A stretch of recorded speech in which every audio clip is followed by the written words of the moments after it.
Hello everyone. My report is all about primary models of policing and perspectives on models and policing.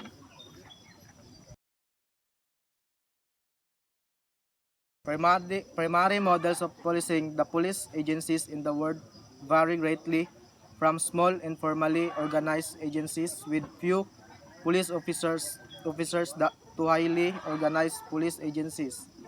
Traditionally, most police agencies are structured using the pyramid model.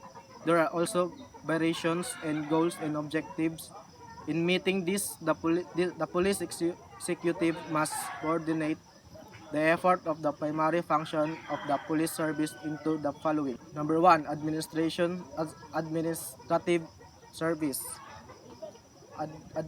Administrative services are those functions that occur behind the scenes, away from the front line of police officer in the field.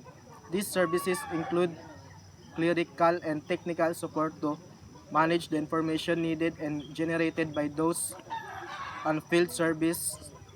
The two areas that most directly affect the efficient provision of field services are communication and records. To properly serve the community, the police officers must be kept currently and completely informed. They must know where and how much of each type of crime occurs. They must know that services are needed. Hence, communication must be vital between and among the members of the police and the concerned government agencies. Ang administrative service ay sila ang mga pulis na ang trabaho ay nasa loob lamang ng opisina. Sila yung mga nag-aanalisa ng mga impormasyon na kalap ng mga pulis sa operational service.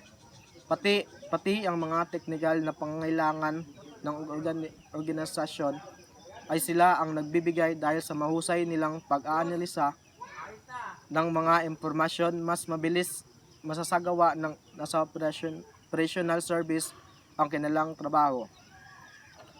Number 2, operational service. Field services are performed by one functional unit, sometimes by a separate unit. They may be further specialized by the type of individual crimes involved, that is anti-vice, theft and robbery, anti-dangerous drugs, etc. By specific geographic areas, by specific times when demand for service is highest, or as civil disturbance management. Field service includes the following. Ang operational service, ito ay ginagawa ng isang unit o di kaya ay ng isang hiwalay na unit. Sila ang mga rumeresponde sa iba't ibang krimen na nangyayari sa komunidad. Malakihan man ito o simpleng away, kapitbahay, nahati ang operational service sa iba't ibang specialization. Patrol. Usually 60 to 70% of the police officers are assigned to patrol operations by providing continuous police service and visibility. Tasks include calls for service, self-initiated activities, and administrative function. Patrol. Ito yung mga pulis na unang lumiresponde sa mga tawag ng komunidad. 70% ng mga pulis ay nakatalaga sa sektor na ito. Traffic. Traffic may be a responsibility of patrol, or it may be a separated function. A well-rounded traffic program involves many activities designed to maintain order and safety in street and highway. Traffic officers enforce traffic laws, direct and control traffic, and provide emergency assistance. Traffic. Ang mga nasa patrol ay maaari rin sa traffic. Sila yung mga nagmamando sa kaayusan ng trapiko. Investigation. Investigation, although some investigations are carried out by patrol officers, The investigation service has the responsibility to conduct follow-up investigation. The success of any criminal investigation relies on the cooperative and coordinated efforts of both the patrol and investigative functions. Investigation. Sila ang mga gumagawa ng mas malalim na investigasyon. Isang pangyayari ang pagkakaroon ng maayos na pakikipagkooperasyon ng investigador at patrol service ay lumilikha ng isang mahusay na resulta. Community service. In essence, every action of police officers affect community relations either positively or negatively. Many larger police organizations have separate community relations service on strengthen the communication channels and cooperation between the public and the police agency. Community service. Sila yung unit na kung saan mas pinapatibay nila ang koneksyon ng pulis at mga tao sa isang komunidad. Halimbawa nito ay ang pagsasagawa nila ng mga community seminar para makapagkalat ng mga impormasyon sa komunidad. Specialized officers. In addition to the basic functions within law enforcement, larger police organizations frequently train officers to perform highly specialized tasks. Specialized police officers may include evidence technician, intelligence, operative, K9 handler, SWAT team member, EOD team, etc.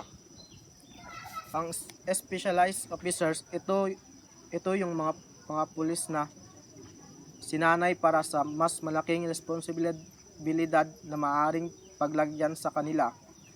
Mga IT intelligence SWAT, ang halimbawa nito ay mga pananaw sa pagiging uri sa isang mahusay na pulis. Perspective on models and policing. Number 1, the legal perspective. One common approach to policing is that the law is the law. The legal perspective is an approach that views behavior from a rule-based philosophy in that the law is paramount and it is the guide for behavior that everyone must follow. Strong advocates of crime control and severe punishment of infractions often adopt this perspective. The philosophy is implying that making the behavior a crime will stop people from doing it, or at least allow the authorities to intervene. Legal perspective. Kung ikaw ay magiging isang pulis, dapat mong isaisip na ang batas ay batas. Anuman ang mangyari ang isang pulis ay dapat sumusunod sa batas upang ang mga tao sa komunidad ay sundin rin ang mga batas. Number 2, the public policy perspective. Public policy broadly defined is made up of the rules and regulations that the legislative bodies and agencies choose to establish. This approach is similar to the legal perspective. However, greater emphasis is placed on the political process and on internal agencies, operations, and the public policy approach. Policy is established in organizations such as law enforcement agencies. Policy can also be made simply by constantly doing something in a particular way. Ang public perspective ay maaari itong maihalin tulad sa pagpapanukala ng isang legal perspective, ngunit ito ay nakapokus sa mas malawak na sangay tulad ng publiko, kasama na riyan ang mga politiko at mga kilalang internal agencies.